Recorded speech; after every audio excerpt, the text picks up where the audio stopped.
শিশুকে রানে বসাবেন, রানে রানে দুইজন শিশু, একজন এই রানে আরেকজন আরেক রানে, তিনজন শিশু দুইটারে এই রানে আরেকটাকে এই রানে বসাবেন। কেন বসাবেন? নবী বসাইছে। কেন বসাবেন? নবী বসিয়েছে। কি কারণে? সুন্নাহ প্রতিষ্ঠিত করবেন।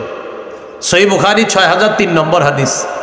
উসামা ইবনে যায়েদ রাদিয়াল্লাহু তাআলা আনহুর বর্ণনা, তিনি বলেন, কানা রাসূলুল্লাহ সাল্লাল্লাহু আলাইহি ওয়াসাল্লাম ইয়াখুযুনি ওয়া ইউকঈদুনি আলা ফাখিযিহি ওয়া ইউকঈদুল হাসান আলা ফাখিযিহিল উখরা। উসামা ইবনে যায়েদ নবীর এক নাতি। তিনি বলেন, নবী আমাকে ধরে তার এক রানের উপর বসাইতেন। নবীর আরেক নাতি হযরত হাসানকে আরেক রানের উপর বসাইতেন। মনে রাখবেন, হযরত উসামা নবীজির ছেলের ঘরের নাতি, এর মানে দাদার নাতি, আর হযরতে হাসান নবীজির মেয়ের ঘরের নাতি, এর মানে নানার নাতি। তাহলে এক রানে দাদার নাতি, আরেক রানে নানার নাতি।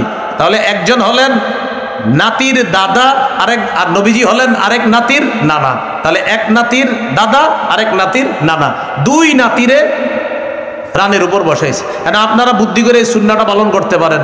মনে করেন আপনাদের এই জায়গার কেউ আছেন দাদাও আবার নানাও, আপনি ছোট্ট মেয়ের ঘরের নাতিরে এক রানের উপর বসাবেন, আর ছেলের ঘরের নাতি নাতনিরে আরেক রানে বসাবেন, বসায় নবীর সুন্নত প্রতিষ্ঠিত করবেন। সুবহানাল্লাহ।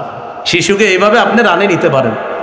নবীজি দুই নাতিরে এরপরে জড়াইতেন, ইয়াজুম্মুহুমা, এইভাবে জড়াইতেন, জড়ায় ধরে বলতেন, আল্লাহুম্মা আরহামহুমা ফাইন্নী আরহামহুমা।